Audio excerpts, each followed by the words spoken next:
Итак, затопили камин Эверест F12.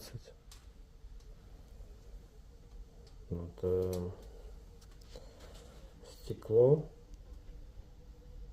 грязное от прошлых протопок.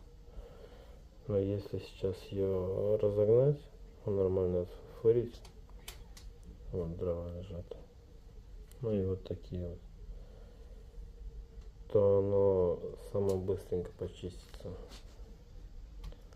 Это очень классный эффект.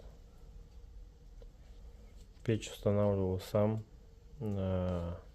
Если интересно, могу прям подробно разложить, как происходила установка печи во фрейм доме.